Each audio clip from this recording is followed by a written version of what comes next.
Hey guys, welcome to source point. Myself Rishika. और आज अभी हम लोग डिस्कस करने वाले हैं ये साइंस एंड टेक है। हमारी मार्च मंथ की जो करंट अफेयर्स हमारी चल रही है उसी की साइंस एंड टेक देखेंगे।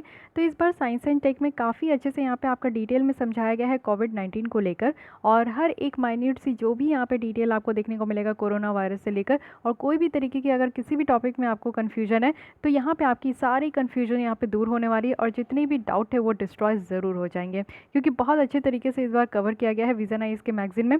तो मैं इसी मैगजीन को फॉलो कर रही हूँ, लेकिन हाँ, ये आपको पीपीटी के फॉर्म में देखने को मिलेंगे। स्टार्ट करने से पहले लास्ट लेसन जो हमारी मार्च मंथ की थी वो इन्वायरमेंट की थी, तो इसी से रिलेटेड कुछ क्विज है। अगर आप लोग वो लेसन देखे हो तो इसके आंसर दे पाओगे और आपकी रिवीजन हो जाएगी। अगर नहीं देखे हो तो पहले आप लोग देख लीजिए, मैं आई बटन पर भी यहाँ पे आपको दे दूँगी, क्लिक करके ज़रूर देख सकते हैं। साथ ही साथ आप मेरे चैनल को सब्सक्राइब कीजिए और प्लेलिस्ट में आकर भी आप लोग देख सकते हैं। तो आइए स्टार्ट करते हैं। 4 क्वेश्चन है यहाँ पे जो कि बहुत ही ज़्यादा बेसिक मैं पूछ रही हूँ। फर्स्ट क्वेश्चन आपको बतानी है कि what is disaster resilient infrastructure, यानी कि इसके बारे में आप लोग क्या समझते हो। अपने लैंग्वेज में 2-3 लाइन लिखकर ज़रूर इसको डिस्क्राइब करने की कोशिश कीजिए। सेकंड है कि कौन सी लेक है जिसको अभी लिविंग एंटिटी का दर्जा दिया गया है। ये तो अभी आपकी करंट अफेयर्स है, इसलिए आपको बताना है कौन सी स्टेट की ये हाईकोर्ट ने ये डिक्लेयर करी है लिविंग एंटिटी, और किस लेक को दिया गया है, कौन से स्टेट में ये लेक है, सारी चीज़ें बतानी है। साथ ही इससे पहले जो है 2 रिवर को हमारे यहाँ की जो है उसको उनको लिविंग एंटिटीज़ का दर्जा दिया गया है, तो वो उस रिवर की भी आप लोग नाम बता दीजिए, क्योंकि सारी चीज़ें आपकी जो इस टॉपिक से रिलेटेड अगर रिवीजन हो जाती है तो काफ़ी बेटर है। साथ ही आपको बताने कि कौन सी यहाँ पे कंट्री है जो कि वर्ल्ड की फर्स्ट कंट्री है जिन्होंने वांगुइंग रिवर को यहाँ पे एज अ पर्सन और इनके पास लिविंग स्टेटस है, इस तरीके से जो है ये डिक्लेयर किया गया है। यानी कि यहाँ पे भी ये रिवर जो है, अब आप लोग इससे भी अंदाज़ा लगा सकते हो कि ये रिवर किस कंट्री में है, तो उससे भी आप लोग को पता चल जाएगा। नहीं पता है तो भी आप लोग को ये याद रखना चाहिए कि वर्ल्ड में कौन सी ऐसी पहली कंट्री है जिन्होंने ये लिविंग स्टेटस का जो यहाँ पे दर्जा देने का जो प्रचलन स्टार्ट किया है, जिससे कि आज के डेट में हम लोग भी अपने कंट्री में ये दे रहे हैं, तो इसके बारे में ज़रूर ध्यान रहना चाहिए। फोर्थ है कि व्हाट इज़ ऊर्जा दक्षत इन्फॉर्मेशन टूल, ये किस चीज़ से रिलेटेड है, किस फील्ड से रिलेटेड है, एटलीस्ट ये आपको बतानी है। ठीक है, तो ये 4 क्वेश्चन है। आई होप कि जिसका कमेंट बॉक्स में आप लोग आंसर दोगे। फिर कल हम लोग जब यहाँ पर नेक्स्ट लेसन डिस्कस करेंगे साइंस एंड टेक में, तो फिर मैं आप लोग के साथ यहाँ पर आंसर डिस्कस कर दूँगी। आज हम लोग स्टार्ट करते हैं अपने कोविड-19 के यहाँ पर लेसन। तो चलिए स्टार्ट करते हैं साइंस एंड टेक के कोविड-19 से। फर्स्ट टॉपिक है ये हमारी। तो न्यूज़ में क्यों है, क्योंकि आप लोग ये जान ही रहे हो कि बहुत ही लार्ज नंबर पे ये आउटब्रेक हुई है कोविड-19 की, जिसको कि यहाँ पे कोरोना वायरस डिजीज़ 2019 कहा जा रहा है। और ऐसा नहीं कि किसी एक स्टेट में है, ये पूरे ऑल ओवर द वर्ल्ड में है। अब देखते हैं कि एक्चुअली ये कोरोना वायरस आई कहाँ से, इसकी ओरिजिन क्या है, इसके बारे में पूरी डिटेल्स देखते हैं। कोरोना वायरस ये एक तरीके का आपको देखने को मिलेगा कि लार्ज फैमिली ऑफ वायरसेस है जो कि सर्कुलेट हो रही है बहुत सारे एनिमल्स में। जैसे कि आप देख सकते हो कि बैट्स है, कैट्स है, बर्ड्स है, तो ये सारे जानवर्स में आपको देखने को मिलेगा कि इस तरीके की वायरस जो है वो सर्कुलेट हो रही है। इट मीन्स कि ये लार्ज फैमिली ऑफ वायरस है। समटाइम्स ये देखने को मिलता है कि ये वायरस जो है ना जंप ओवर करती है, यानी कि एनिमल से ये ह्यूमन बींग में भी जंप कर रही है, जिसको कि यहाँ पे स्पिल ओवर कहा जाता है। और इससे जो डिजीज़ होती है उसको हम लोग जूनोटिक डिजीज़ कहते हैं। इट मीन्स कि those kind of diseases which jump from animals to human, that disease is known as zoonotic disease. और ये जो स्पिल ओवर हो रहा है ना, ये आपका कुछ फैक्टर्स के कारण हो रहा है। जैसे कि हम लोग वायरस में म्यूटेशंस देखने को मिलता है, यानी कि वायरस की जो फीचर्स है, जो नेचर है, वो समटाइम्स हम लोग चेंज देखते हैं। इसके फीचर्स में काफ़ी ज़्यादा चेंज होती है, या फिर कॉन्टैक्ट बहुत ज़्यादा आपका बढ़ते जा रहा है, यानी कि ह्यूमन्स और एनिमल्स में जो कॉन्टैक्ट बढ़ रही है उसके कारण भी हम लोग देखते हैं कि यहाँ पे इस तरीके की जो स्पिल ओवर है ना वो बहुत तेज़ी से हो रही है। यानी कि ये जो स्प्रेड हो रही है डिजीज़ की बहुत तेज़ी से हो रही है। ये जो वायरस है इससे होता क्या है, रिस्पिरेटरी प्रॉब्लम होती है, यानी कि सांस लेने में प्रॉब्लम होती है। गैस्ट्रो इंटेस्टिनल सिम्टम्स देखने को मिला है ह्यूमन बींग में, और काफ़ी इन्फेक्शियस डिजीज़ है जो कि आपको यहाँ पे कॉमन कोल्ड से लेकर जो है ना बहुत सारे सेवियर डिजीज़ भी हो सकते हैं। इट मीन्स कि यहाँ पे सार्स भी हो सकती है, मर्स भी हो सकते हैं, और कोविड-19 भी हो सकते हैं। यानी कि इस तरीके के वायरस से आपको पता चलेगा कि छोटी बीमारी से लेकर ना बड़ी बीमारी भी हो सकती है। छोटी बीमारी क्या होती है कि सबसे पहले इसकी सिम्टम्स में देखने को मिलेगा कि आपको कफ एंड कोल्ड हो रही है, कुछ दिन तक आपको तबीयत अच्छी नहीं लगेगी, सांस लेने में प्रॉब्लम होगी, cough and cold, fever, high fever होंगे। उसके बाद जब आपका ये चरम सीमा में पहुँचेगा, यानी कि एकदम हाइट में पहुँचेगी, तो इसमें आपके 3 तरीके की बीमारी हो सकती है। One is SARS which is known as severe acute respiratory syndrome, और सेकंड है यहाँ पे मर्स, इट मीन्स कि Middle East respiratory syndrome, and third is कोविड-19। ओके, तो ये 3 तरीके के कोरोना वायरस की फैमिली से जो है ना हमने यहाँ पे डिजीज़ देखे हैं। अब सार्स की बात करें, जो कि यहाँ पे सिवियर एक्यूट रेस्पिरेटरी सिंड्रोम, ये कोरोना वायरस जो है ना ये हमारे इन्फेक्टिंग जो बैट्स है, यानी कि चमगादड़ है, इससे देखने को मिला है। फिर यहाँ पे साइविट कैट भी बोल सकते हैं, एक तरीके की बिल्ली होती है, उससे देखने को मिला, और ये फिर ट्रांसफ़र हुई है ह्यूमन बींग में, और वो भी कहाँ, तो सदर्न चाइना के गुंडोंग प्रोविंस में, और ये जो आपका आउटब्रेक हुआ था ये 2002 में ही हुई थी। मेर्स की अगर बात करें तो मेर्स जो है ये बैट से हुई है, बैट से लेकर आपका कैमल यानी कि चमगादड़ से यहाँ पे ऊँट में गई, फिर ऊँट से यहाँ पे आपका ह्यूमन बींग में गई, और ह्यूमन बींग में जो गई थी वो यहाँ पे सऊदी अरेबिया में 2012 में हुई थी। देखिए एक एक डेटा यहाँ पे बहुत ज़्यादा इंपॉर्टेंट है, क्योंकि अभी जो प्रीलिम्स होगी उसमें आपके क्वेश्चंस तो आपको कोविड-19 से देखने को ही मिलेंगे, डायरेक्टली इनडायरेक्टली तो ज़रूर होगा, इसलिए ध्यान से सुनिएगा और एक एक डेटा को यहाँ पे आप लोग ध्यान से इसको नोट डाउन भी कर सकते हो। तो ये जो सार्स हुई थी 2002 में हुई थी पहली बार, और ये आपका जो है साउथ चाइना के गुंडोंग इस प्रोविंस में हुई थी। 2012 में आपको मर्स देखने को मिली थी और ये सऊदी अरेबिया में हुई थी। ठीक है, रिसर्च यहाँ पे सजेस्ट करते हैं कि जो ओरिजिनल सोर्स है इस वायरस की ना वो कोविड-19 की वो यहाँ पे बैट से है, इट मीन्स कि चमगादड़ से है, पैंगोलिन्स से। पैंगोलिन्स को भी देखने को मिला है कि ये इंटरमीडियरीज है। इंटरमीडियरीज कहने का मतलब है कि बैट और जो ह्यूमन बींग के बीच में जो इस तरीके के डिजीज़ को ट्रांसफ़र कर रहे हैं ना, उसको हम लोग इंटरमीडियरीज भी कह सकते हैं, तो ये पैंगोलिन्स भी हो सकते हैं। जो म्यूटेशन और जो नेचुरल सिलेक्शंस है वो भी यहाँ पे आपका पैंगोलिन के अंदर देखने को मिला, ह्यूमन बींग के अंदर देखने को मिला, जो कि पैंगोलिन से ये ट्रांसफ़र भी हो रही है। और ये वायरस पहली बार जो देखने को मिला तो 2019 में चाइना की वुहान सिटी में देखने को मिली थी। ठीक है, तो इसलिए यहाँ पे बहुत ज़्यादा ये जो है कह सकते हो कि बहुत हाई स्पीड से ये आपका उसके बाद से ट्रैवल हो रहा है और स्प्रेड भी हो रहा है। अब देखते हैं कि लाइव जो एनिमल मार्केट है ना इसकी क्या रोल है। जो आप लोग देखते हो कि लाइव एनिमल मार्केट है, इसको हम लोग वेट मार्केट भी कहते हैं कुछ एशिया के पार्ट्स में, जैसे कि ह्यूनान sea food market Wuhan China में आपको देखने को मिलेगा। तो ये एक इंपॉर्टेंट रिस्क फैक्टर है, वो भी जूनोटिक डिजीज़ के स्प्रेड होने के लिए। तो यहाँ पे क्या होता है कि लाइव एनिमल है, यानी कि जिंदे एनिमल्स को ये लोग खाते हैं। कई बार आप लोग भी वीडियोज़ देखे होंगे, मेम्स देखे होंगे, या फिर न्यूज़ में भी आप लोग देखे होंगे कि वुहान के लोग जो है ना एनिमल्स को जिंदा खाते हैं। वहाँ पे डिफरेंट काइंड्स ऑफ जितने भी एनिमल्स मिलते हैं वो सारे एनिमल्स को खाया जाता है, इसलिए वहाँ पे जो है इस तरीके की भयंकर डिजीज़ जो है ना पहले भी आउटब्रेक हुई थी और इस बार भी जो आउटब्रेक हुई है ये यही रीज़न है। अगर हम लोग यूनान सी फूड मार्केट की बात करें जो कि चाइना की है, तो यहाँ पे जिंदा मछली मिलते हैं, जिंदा मीट मिलती है, वाइल्ड एनिमल्स है जो कि यहाँ पे लोगों को दिया जाता है। लाइव और डेड एनिमल्स भी होते हैं जैसे कि डॉग्स, चिकन, पिग्स, स्नैक्स, साइवर्ट्स और बहुत ज़्यादा, मतलब कि समझ सकते हो कि ऐसे ऐसे जानवरों को भी यहाँ पे खाया जाता है। या तो ये जिंदा भी खाते हैं या तो फिर उनके मीट वगैरह खाते हैं। और काफ़ी ज़्यादा क्लोज कॉन्टैक्ट हो गया, मतलब कि हम लोग क्या करते हैं कि हम लोग एटलीस्ट उसको पका के तो खाते हैं। पकाने से क्या होते हैं ना कि उसमें जितने भी हार्मफुल वायरस बैक्टीरियाज होते हैं वो सारी चीज़ें जल मर जाती है, लेकिन ये लोग जिंदा खा रहे हैं। तो यानी कि कोई भी तरीके की डिजीज़ अगर यहाँ पे एनिमल को है तो ऑब्वियस है कि उस तरीके की डिजीज़ जो है एनिमल से हमारे ह्यूमन बींग में ट्रांसमिट होगी। तो एक तरीके का क्लोज कांटेक्ट देखने को मिला एनिमल और ह्यूमन बींग के बीच में। तो ये क्या करती है ना, ये काफ़ी इजी होता है वायरस को कि वो यहाँ पे एनिमल से ह्यूमन बींग में जम कर सके। ठीक है, तो ये भी आपको याद रखना है कि यूनान सी फूड मार्केट कहाँ है, तो चाइना की वुहान सिटी में है। अब यहाँ पे हम लोग देखते हैं कि बेसिकली अब स्टार्ट करेंगे हम लोग वायरस के बारे में जानने के लिए। तो इससे पहले आप लोग को डीएनए और आरएनए के बारे में पता होना चाहिए। तो मैं एक आपको रियल पिक्चर में लेकर चलती हूँ। तो आइए पहले डीएनए वर्सेस आरएनए के बारे में समझते हैं, फिर आप लोग को वायरस की स्ट्रक्चर, फिजिकल स्ट्रक्चर, ये सारी चीज़ें डिटेल में मैं बताने वाली हूँ। तो डीएनए की फुल फॉर्म होती है डीऑक्सीराइबोन्यूक्लिक एसिड एंड आरएनए की फुल फॉर्म होती है राइबोन्यूक्लिक एसिड। ओके, तो इन दोनों में डिफरेंस क्या होता है। डीएनए जो है मोस्टली हमारे न्यूक्लियस और न्यूक्लाइड में पाई जाती है। आरएनए की बात करूँ तो मोस्टली ये साइटोप्लाज्म में पाई जाती है। ओके, अगर आपने बेसिक जो है बायोलॉजी की बुक पढ़ी होगी तो उसमें आप लोग को पता होगी कि न्यूक्लियाइड और जो साइटोप्लाज्म ये होते क्या है। तो कोई नहीं, अगर आप लोग यहाँ पे नहीं याद आ रहा है तो इसके बारे में थोड़ा सा जान लीजिए, क्या पता क्वेश्चन इसी से पूछ लिया जाए। तो मेनली आपको डीएनए देखने को मिला है कि ये न्यूक्लियस में होती है, न्यूक्लियोइड में होती है। ठीक है, न्यूक्लियस में भी होती है, न्यूक्लियोइड में भी होती है। न्यूक्लियोइड के अंदर आपको डीएनए को देखने को मिलेगा। और न्यूक्लियोइड ही ऐसी चीज़ है ना जो कि डीएनए न्यूक्लियोइड का जो है ना इरेगुलर शेप होता है, यानी कि इस तरीके से आपको इस तरीके से ऐसे इसका शेप देखने को मिलेगा। कोई भी एक फिक्स शेप नहीं है, इरेगुलर शेप है जिसके अंदर आपकी डीएनए पाई जाती है और उसी से आपकी जेनेटिक कैरेक्टरिस्टिक जो है ना वो ट्रांसफ़र होती है। ओके, वहीं अगर हम लोग साइटोप्लाज्म की बात करें तो साइटोप्लाज्म एक जेली लाइक आपकी फ्लूइड होती है जो कि किसी सेल में होती है। और जेली लाइक फ्लूइड होती है, तो फ्लूइड में क्या क्या होती है, तो यहाँ पे इसमें वाटर भी होती है और सॉल्ट भी होती है। कंपोजिशन ऑफ साइटोप्लाज्म पूछा जाए तो इसमें आप लोग को ध्यान रखना है कि इसमें वाटर भी होती है, सॉल्ट भी होती है। साथ ही अगर हम लोग देखें तो साइटोप्लाज्म जो है वो रिस्पॉन्सिबल क्यों है, तो इसके कारण क्या होता है कि सेल की जो कोई भी शेप होती है ना वो यहाँ पे आपको साइटोप्लाज्म के कारण देखने को मिलेगा। ओके, उसके बाद देखिए ये stand for deoxyribonucleic acid and stand for ribonucleic acid.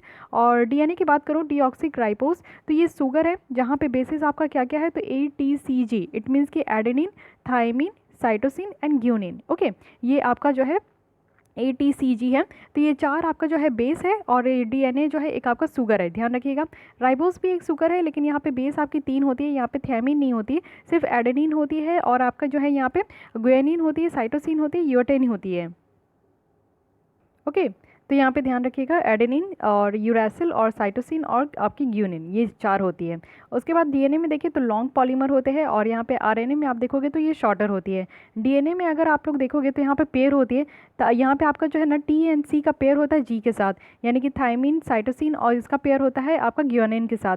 लेकिन यहीं पे अगर आप लोग RNA में देखोगे तो U और C की पेयर होती है G के साथ, यानी कि यहाँ पे यूरासिल और साइटोसिन के साथ जो आपका यहाँ पे पेयरअप होता है वो ग्यूनिन का होता है। तो हल्का फुल्का ध्यान में रखिएगा, ठीक है। T+G और इसके बाद जो है आपका G, इस तरीके से कर सकते हो, U+C+G, ठीक है। तो यहाँ पे आपका थायमिन नहीं होता है, यूरासिल होता है RNA में, ये ध्यान रखना है, लेकिन यहाँ पे पेयरिंग जो है आपका सेम ही है। उसके बाद ये डबल स्टैंडर्ड होती है, यहाँ पे एक डबल हेलिक्स स्ट्रक्चर होती है, इस तरीके से आपकी स्ट्रक्चर होती है। एक सेकेंड, ये डबल हेलिक्स होती है। ओके, तो ये ध्यान रखिएगा, ये DNA हो गई। RNA आप देखोगे तो ये सिंगल स्ट्रैंडेड है, इस तरीके से स्ट्रैंड होती है और ये आपका सेकेंडरी और टर्शरी स्ट्रक्चर फॉर्म करती है।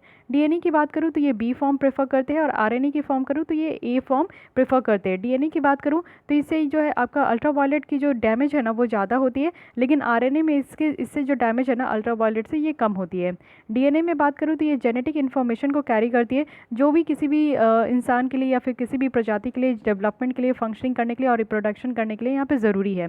RNA में आप मेनली देखोगे ना कि यहाँ पे प्रोटीन सिंथेसिस होती है और समटाइम्स यहाँ पे जीन एक्सप्रेशंस भी रेगुलेट होते हैं। तो ये सारी कुछ बेसिक डिफरेंस है जो कि RNA और DNA के बारे में आपको पढ़ना है, ठीक है। प्रीवियस ईयर भी इससे क्वेश्चन आ चुकी है, तो मे बी इस बार भी आपके चांसेस है कि इससे क्वेश्चन पूछा जा सके अलग फॉर्म में। तो अब आइए हम लोग आर्टिकल पे चलते हैं। तो अब यहाँ पे हम लोग समझने का कोशिश करते हैं कि वायरस की यहाँ पे स्ट्रक्चर और फिजियोलॉजी क्या क्या है, ठीक है। तो कोरोना वायरस की अगर बात करें तो ये स्फेरिकल शेप में है, ठीक है। हम लोग देखते ही है, कई बार आप लोग फोटो भी देखे हो, ये स्फेरिकल शेप में है। इसमें आपकी जेनेटिक मटेरियल जो कि RNA है ना, इससे बनी हुई है और इसके चारों ओर आपको एक इन्वेलप देखने को मिलेगा, वो भी मशरूम शेप में। और ये जो है आपकी एक प्रोटीन स्पाइक है, यानी कि जो मैं स्टार्टिंग में आपकी यहाँ पे जो फोटो लगाई हूँ वो आप देख सकते हो। हाँ, ये आपकी एक स्फेरिकल शेप में, जैसे कि हमारी अर्थ की शेप है, और इसमें एक मशरूम टाइप की ये आपको देखने को मिलेगी कि उभरी उभरी है, और ये एक स्पाइक है जिसको कि यहाँ पे प्रोटीन स्पाइक भी कहा जा रहा है। ओके, तो इसके स्ट्रक्चर के बारे में भी डीपली यहाँ पे स्टडी किया गया है, तो इसके बारे में भी आप लोग को पता होना चाहिए। ये जो स्पाइक्स है ना, ये ह्यूमन सेल को बाइंड करके रखती है और फ्यूज़ भी करती है, और वायरस को अलाउ करती है ना कि वो यहाँ पे एंट्री करे और अपने आप को रेप्लिकेट करे ह्यूमन बींग के अंदर। यानी कि जैसे ही वायरस हमारे बॉडी में जाती है तो इसकी जो ये स्पाइक होती है ना, जो इस तरीके से रेड रेड आप देख रहे थे, तो ये स्पाइक ही इसकी मेन जड़ है, जिसके कारण जो है ना ये वायरस रेप्लिकेट हो पाती है और हमारे बॉडी में इंटर हो पाती है, और तेज़ी से जो है ना 2 से 4, 4 से 8, इस तरीके से वो बढ़ने लगती है। हर एक वायरस पार्टिकल जो है वो यहाँ पे जस्ट बिटवीन 50 to 200 नैनोमीटर की है डायमीटर में, और ह्यूमन हेयर आप देखोगे तो कितने डायमीटर की है, तो ये 80,000 नैनोमीटर की है। मतलब आप लोग समझ सकते हो कि कितनी छोटी ये वायरस हो सकती है, हमारे ह्यूमन हेयर से भी इतनी छोटी, इतनी पतली है। ये जो प्रोटीन स्पाइक्स है ना, ये अपीयरेंस देती है एक क्राउन का, यानी कि एक आप देखते हो कि सन के ऊपर भी एक क्राउन होती है, तो इस तरीके का क्राउन का ये इसके अपीयरेंस देती है। और क्राउन की अगर हम लोग बात करें तो क्राउन के ही कारण इसको जो कहा जाता है, ये कोरोना कहा जाता है। इसकी जो स्पाइक के कारण जो है ना, बेसिकली इसका नाम रखा गया है कोरोना। तो आज आप लोग को पता चला होगा कि इसका नाम कोरोना क्यों रखा गया है, और इसलिए इस वायरस को जो है ना इस तरीके का नाम दिया जाता है इसके स्ट्रक्चर के कारण। कोविड-19 की बात करूँ तो ये आपका किससे होता है, तो SARS-CoV-2 से होती है, जिसको कि यहाँ पे नोवल कोरोना वायरस कहा जा रहा है, इन कोव। तो ये बहुत ही ज़्यादा सिमिलर है, जो कि एक बार यहाँ पे सार्स आपका 2002 में हुई थी ना, जो चाइना में, तो उसी के जैसा ये आपका एकदम से सिमिलर है, वैसे ही है। इसलिए इस बार कहा जा रहा है कि SARS-CoV-2 है, क्योंकि सार्स तो पहले भी आ चुकी है 2002 में, और 2019 में जो आई है ये दूसरी है, इसलिए इसको यहाँ पे SARS-CoV-2 कहा जा रहा है। जो स्पाइक प्रोटीन है ना हमारे नोवल कोरोना वायरस की, तो ये 90% जो आपकी सीक्वेंस आइडेंटिटी है ये शेयर करती है, और ये स्पाइक प्रोटीन जो सार्स आपकी कोरोना वायरस है ना, इसी के साथ। तो यहाँ पे आप समझ सकते हो कि लगभग ये आइडेंटिकल एकदम से सिमिलर ही है, क्योंकि सार्स कोरोना वायरस और जो यहाँ पे नोवल कोरोना वायरस है, ये दोनों की जो आइडेंटिटी है वो 98% तक की सेम है, ठीक है। अब कुछ देख लेते हैं कि स्ट्रक्चर ऑफ वायरस कैसी है। तो यहाँ पे आप लोग देख सकते हो कि ये स्पाइक है, जिसको कि हम लोग स्पाइक कह रहे हैं, ये जो ऊपर से उभरी उभरी है, ये एक एनवेलप होती है, ठीक है। इसके अंदर आप देखोगे तो ये न्यूक्लिक एसिड है, जहाँ पे आपका जो है ये आपका DNA कोर है यहाँ पे अंदर में। उसके बाद ये ऊपर वाली जो है ना, ये कैप्सिड होती है, इसमें आपका बहुत सारे कैप्सोमर्स भी इसमें होते हैं, तो प्रोटेक्टिव शेल है, ये एक तरीके का डीएनए की प्रोटेक्टिव शेल बोली जाती है इसको, कैप्सिड को। ये आपका बहुत ज़्यादा आइडेंटिकल प्रोटीन सब यूनिट है, ये हमारे जेनेटिक मटेरियल को प्रोटेक्ट करती है, साथ ही साथ सेल की एंट्री में ये इन्वॉल्व है, सिमेट्रिकली ऑर्गेनाइज है, 50% इसकी वेट होती है, इन्वेलप्ड और नॉन इन्वेलप्ड है। ओके, तो इस तरीके का आपको इसके बारे में, कैप्सिड के बारे में पता होना चाहिए। इन्वेलप की बात करूँ तो ये एक लिपिड कंटेनिंग मेम्ब्रेन है जो कि कुछ वायरस पार्टिकल से ये आपका चारों ओर से सराउंडेड है। ये कहाँ है, तो लैप्सिड के बाहर ये लोकेटेड है, और यहाँ पे वायरल जब मैच्योर होती है ना वायरस, तो उसी के समय में ये एक्वायर्ड करती है, तो ये भी ध्यान रखना है, ठीक है। तो इसके स्ट्रक्चर के बारे में भी SARS-CoV-2 की बात करें तो इसमें जो स्पाइक प्रोटीन है ना, इसमें आपका आरबीडी होता है। कहने का मतलब है कि रिसेप्टर बाइंडिंग डोमेन है, यानी कि कोई भी रिसेप्टर है, कोई भी चीज़ अंदर आ रही है तो उसको बाइंड कर लेना, ठीक है। रिसेप्टर बाइंडिंग जो डोमेन है ये क्या करती है कि वायरस को एंट्री देती है, वो भी टारगेट सेल पे, यानी कि जो वायरस आपके बॉडी में इंटर होती है तो जहाँ पे भी आपकी वीक सेल होती है ना उसको टारगेट करती है और उसी पे वो जाकर चिपक जाती है और ये बाइंड कर लेती है सेलुलर रिसेप्टर से, जिसको यहाँ पर टेक्निकल नाम दिया गया है एंजियोटेंसिन, और ये कन्वर्ट करती है एंजाइम 2 को। और एंजाइम 2 कहाँ कहाँ होते हैं, तो हमारे हार्ट में होते हैं, लंग्स में होते हैं, किडनी में होते हैं और गैस्ट्रोइंटेस्टिकल ट्रैक में होते हैं, ठीक है। तो ये जगह पे जो है आपको देखने को मिलेगा एंजाइम 2 को, तो इसको ये कन्वर्ट करती है। एक बार ये जब अंदर चले जाती है ना तो ये हाईजैक करती है, किस जगह को हाईजैक कर देती है, यानी कि रोक देती है। तो किस जगह को यहाँ पे हाईजैक करके रोक के रखती है, जो सेल की रिप्रोडक्टिव मशीनरी है, यानी कि जो सेल अपने आप जो ग्रोथ होती है और 1 से 2, 2 से 4 जो अपने कॉपीज़ को और ज़्यादा बढ़ाती है, तो before breaking out of the cell again, यानी कि वापस से ये जो आपका सेल जब बढ़ते जाता है ना बॉडी में, तो सेल को बढ़ने नहीं देती है और ये जो आपके वायरस होती है उसको हाईजैक कर लेती है और इस प्रोसेस को ख़त्म कर देती है। यानी कि जो हमारी बॉडी में गुड सेल होते हैं, जो अच्छे सेल होते हैं, उसको बढ़ने के लिए ये जो है उस प्रोसेस को ही ख़त्म कर देता है वायरस, और वायरस अपने आप में रेप्लिकेट होते जाती है। तो हमारे बॉडी में जो है ना सेल जनरेट नहीं हो पाते हैं, जिससे कि ये जो वायरस है ना वो ख़त्म नहीं हो पाती और ये वापस से हमारे ऊपर अटैक कर देती है। जैसे कि सार्स के केस में हुआ था, तो उस तरीके का नहीं है, लेकिन जो ये स्पाइक प्रोटीन है ना नोवेल कोरोना वायरस का, तो ये सेल रिसेप्टर को बाइंड कर देती है और वो भी तेज़ी से, जैसे कि आप देख सकते हो कि 10 to 20 फोल्ड हायर ये आपका जो है बाइंड करती है। ये जो आरबीडी बॉन्डिंग एफिनिटी है ना ये इंक्रीज़ होती है, क्यों, क्योंकि वायरस जो है ना वो म्यूटेशंस होती है हमारे बॉडी के अंदर। जैसे ही बॉडी के अंदर वायरस गई, ठीक है, एक टारगेट सेल को वो अटैक करी, और वो जो सेल जो गुड सेल होती है, जो हमारे बॉडी में हेल्प करती है हमारे बॉडी को, तो वो सेल को जो है डिवाइड होने में वो रोक देती है। उसके बाद ये वायरस क्या करती है ना कि वायरस अपने नेचर को चेंज करती रहती है। तो जैसे ये नेचर को चेंज करती रहती है तो ये बॉन्डिंग जो है ना वो और ज़्यादा जो है वो बढ़ते जाता है। ये जो स्ट्रॉन्गर बॉन्डिंग एफिनिटी है ना, इसको पार्टली यहाँ पे एक्सप्लेन किया गया है कि ये हायर होती है ह्यूमन टू ह्यूमन ट्रांसमिशन में, और कोविड-19 में ये काफ़ी फास्टर देखा गया है। अगर हम लोग सार्स के कंपेयर में देखें तो सार्स हम लोग बात कर रहे हैं 2002 की, और कोविड-19 जो हम लोग बात कर रहे हैं 2019 की, ठीक है। तो यही चीज़ यहाँ पे डिफरेंस देखने को मिला है। सार्स एक बार आउटब्रेक हुई थी 2002 में, लेकिन उसको जो है ना अंडर कंट्रोल कर लिया गया था। क्यों अंडर कंट्रोल कर लिया गया था, क्योंकि उनका नेचर इतना ज़्यादा डाइवर्स नहीं था। ये जो कोरोना वायरस है ना इसकी नेचर बहुत ज़्यादा डाइवर्स है। ये क्या कर रही है कि एक सेल में जाकर अटैक कर रही है, उस सेल को जो है ग्रोथ होने से बंद कर दे रही है, और उसके बाद अपना नेचर चेंज करके ये दूसरे सेल में जाकर अटैक कर रही है, फिर उसके भी ग्रोथ को ये बंद कर दे रही है। तो हमारे जो सेल में जो सेल क्या होती है हमारे बॉडी में कि ऑटोमेटिक ग्रोथ होती है, जो गुड सेल्स होते हैं, तो उसके प्रोसेस को ही मार दे रही है और पूरी तरीके से उस एरिया में, चाहे ये लंग्स में हो सकती है, हार्ट में हो सकती है, किडनी में हो सकती है, तो उस एरिया में क्या कर रही है ना कि ये वायरस पूरी तरीके से चॉक कर ले रही है, यानी कि उस एरिया में कुछ और काम नहीं हो पा रहा है, जो गुड सेल्स है उसको डेथ कर दे रही है, और ये बहुत स्पीड से हो रहा है, और ह्यूमन टू ह्यूमन ट्रांसमिशंस भी ये बहुत ज़्यादा देखने को मिल रहा है। तो इसलिए ये जो है ना इतना ज़्यादा घातक हो गया, और आज के डेट में आप देख सकते हो कि कोविड-19 जो है ना 29 कंट्रीज़ में, यानी कि ये हमारी मार्च मंथ की हम लोग पढ़ रहे हैं, और इवन अभी हम लोग मई में हैं, मई एंड हो रही है, तो ये उस समय की आपकी न्यूज़ बताई जा रही है, ठीक है।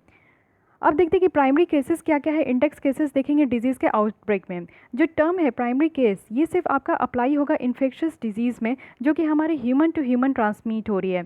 यानी कि यहाँ पे जो पर्सन जो पहली बार इस डिजीज़ को लेकर आए हैं, और वो अगर ग्रुप ऑफ पीपल में चले गए, यानी कि जैसे स्कूल क्लास में चले गए, किसी कम्युनिटी में चले गए, या फिर किसी कंट्री में चले गए, तो बहुत सारी आउटब्रेक देखने को मिला। यही चीज़ तो हम लोग देख रहे थे कि जैसे ही आप लोग मान लीजिए कि मुझे अगर इस तरीके के कोरोना वायरस हो गई, मैं अगर 4-5 लोग के साथ बैठ गई तो उन लोगों को भी हो जाएगा, क्योंकि क्योंकि ये टच करने से फैल रहा है। तो इस तरीके की बीमारी है और बहुत सारे आउटब्रेक्स में ये जो प्राइमरी केस देखने को मिल रहा है ना, ये अभी तक नहीं जाना जा रहा है कि प्राइमरी केस कहाँ है, कौन ऐसा पहला इंसान था जिसको इस तरीके का डिजीज़ हुआ था। तो ये अभी तक देखने को नहीं मिल रहा है। और वर्ल्ड वाइड जो HIV एपिडेमिक है, ये एक तरीके का एग्जाम्पल देखने को मिला, क्योंकि वर्ल्ड वाइड भी HIV आपका वायरस हुआ था, इसलिए एड्स के बारे में इतना ज़्यादा हम लोग पढ़ते हैं और इतना ज़्यादा लोग जो है उससे भी संक्रमित होते हैं और उससे भी बहुत ज़्यादा प्रॉब्लम होती है, क्योंकि HIV की भी इसी तरीके से आपका आउटब्रेक हुआ था और इसको भी एपिडेमिक कहा गया था और आज के डेट में जो है इसको पेंडेमिक कहा जाता है। So what is the difference between epidemic और पेंडेमिक? एपिडेमिक कहने का मतलब है कि कोई डिजीज़ आपका आउटब्रेक हो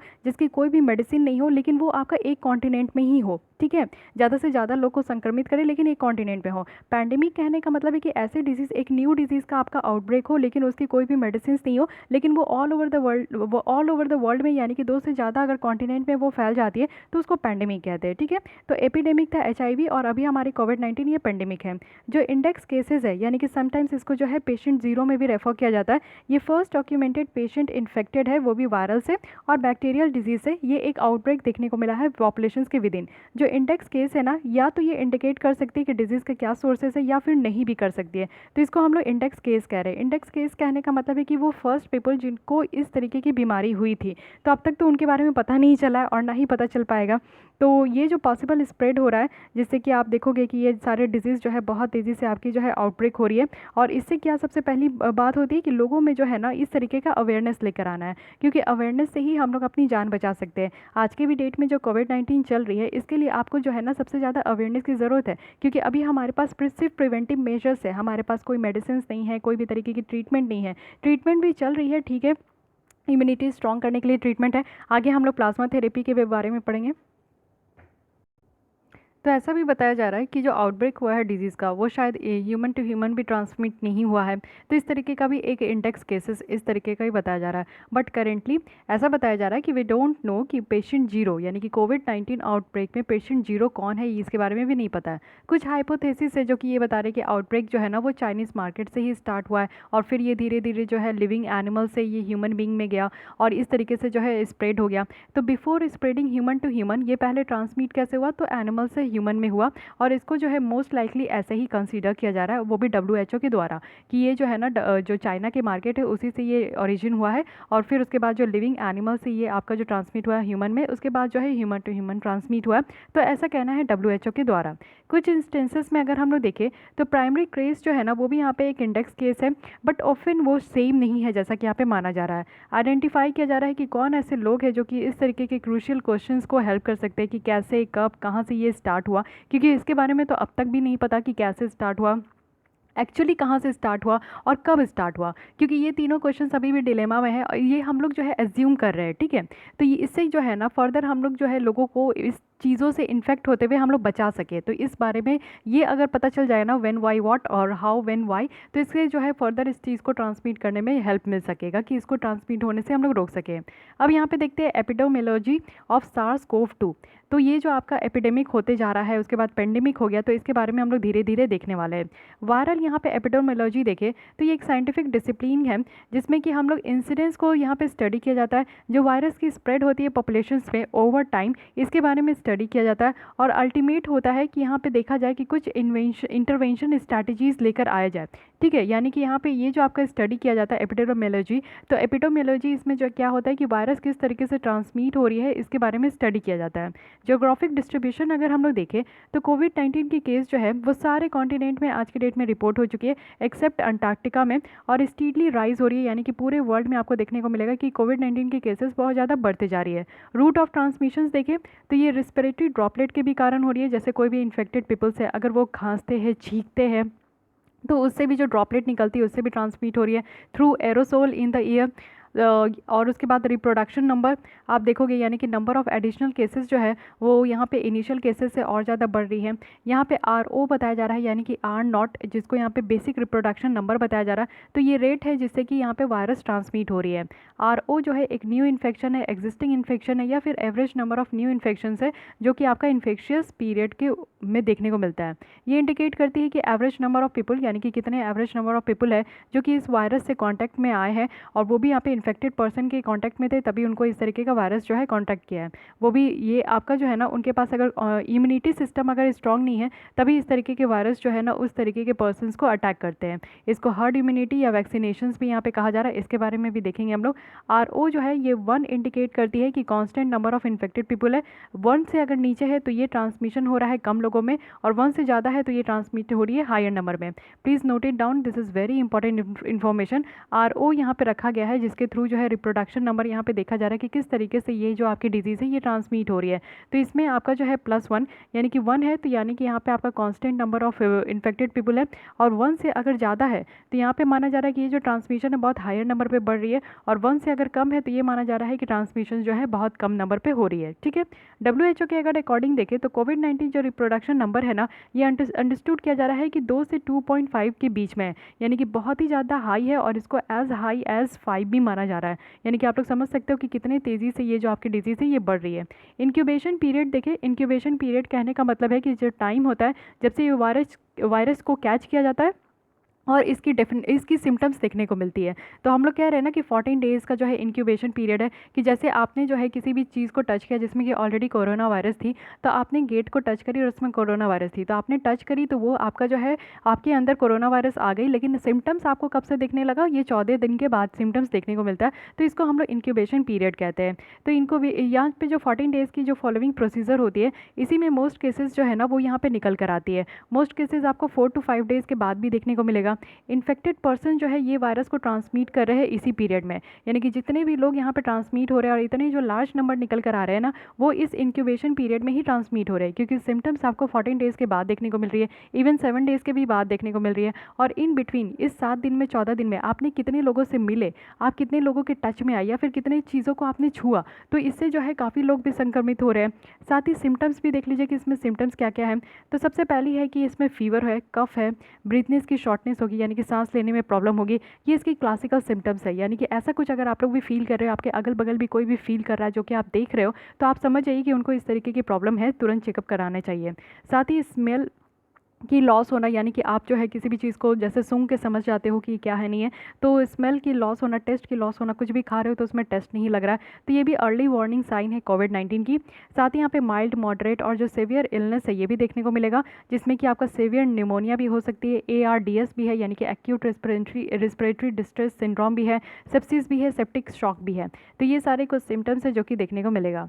फैटेलिटी रेट की बात करें, फैटेलिटी रेट कहने का मतलब है कि जो प्रोपोर्शन है डेथ का, यानी कि डिजीज़ के कारण जो डेथ हो रहा है with in A group of people जिनके पास ये आपका डिजीज़ है, यानी कि मान लीजिए कि यहाँ पे 50 टोटल नंबर है जिनके पास जो है इस तरीके के लोग हैं जिनको ये डिजीज़ हो चुकी है, और इसमें से डेथ कितने को हुई है, तो सिर्फ 10 को हुई है। ठीक है, तो 10 का डेथ हो गया इस डिजीज़ के कारण, और टोटल नंबर ऑफ पॉपुलेशन जिनको ये डिजीज़ हुई है वो 50 है, तो इसको हम लोग कहेंगे फैटेलिटी रेट। ओके, तो ये सारी जो टर्म्स है ना इसको ध्यान रखिएगा। तो इंडिविजुअल किसी भी एज के हैं उनको अगर यहाँ पे severe acute respiratory syndrome corona virus अगर उन्होंने एक्वायर करी है इन्फेक्शन, बट जो फैटेलिटी रेट है वो इंक्रीज़ हो रहा है एज के साथ और प्री एग्जिस्टिंग मेडिकल कंडीशन के साथ, जैसे कि कार्डियोवैस्कुलर डिजीज़ है, डायबिटीज़ है। कहने का मतलब है कि ये एज के साथ भी ये आपका जो नंबर फैटेलिटी रेट है वो इंक्रीज़ हो रहा है। मान लीजिए बताया जा रहा है कि 50 से ऊपर यानी कि 40 ही लेके चलिए, 40 या 45 एज से ऊपर अगर कोई भी लोग हैं तो उनको यहाँ पे ज़्यादा अफेक्ट हो रही है। और उसके साथ साथ अगर किसी को यहाँ पे कार्डियोवैस्कुलर डिजीज़ है या फिर डायबिटीज़ है तो वो सारे लोग जो है ना और भी ज़्यादा डेंजर जोन में आ रहे हैं, उनको इस तरीके की बीमारी होने का ज़्यादा खतरा है।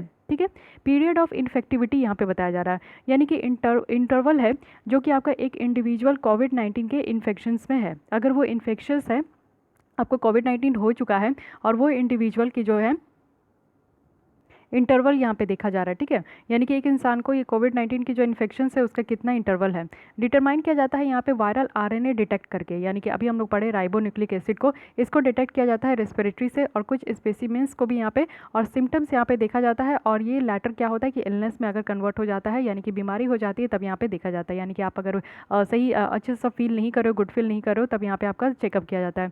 इट इज़ करेंटली अनसर्टेन है कोविड-19 के लिए। ठीक है, अब यहाँ पे डायग्नोसिस देखते हैं कि किस तरीके से डायग्नोस किया जा रहा है। तो सबसे पहला है कि सीरियोलॉजिकल टेस्ट हो रही है, रैपिड एंटीबॉडी डिटेक्शन टेस्ट हो रही है। तो ये दोनों का एक ही मतलब है, ठीक है। आप लोग इस दोनों का नाम ध्यान रखिएगा कि कौन सी यहाँ पे डायग्नोस करने के लिए किस तरीके की टेस्ट हो रही है। तो रैपिड एंटीबॉडी डिटेक्शन टेस्ट हो रही है। ये क्या है कि यहाँ पे आपका ब्लड लिया जाएगा, सीरम है, प्लाज्मा टेस्ट है जो कि कैरी किया जा रहा है, और जिससे ये डिटरमाइन किया जा रहा है ना कि क्या इंडिविजुअल के बॉडी में IgM या फिर IgG एंटीबॉडीज़ डेवलप हुई है SARS-CoV-2 के अगेंस्ट में। तो ये देखा जा रहा है, यानी कि इस टेस्ट से क्या देखा जा रहा है कि आपके बॉडी में IgM है या फिर IgG है कि नहीं है।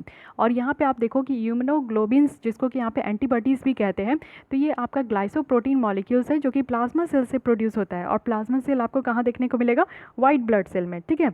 आपकी दो ब्लड सेल होती है, एक तो RBC होती है, एक आपकी WBC होती है। RBC होती है जैसे कि हम लोग को कोई भी तरीके की बीमारी है ना, तो उससे फाइट करने में RBC हेल्प करती है, और सॉरी WBC हेल्प करती है अगर हम लोग को कोई भी तरीके की बीमारी होती है।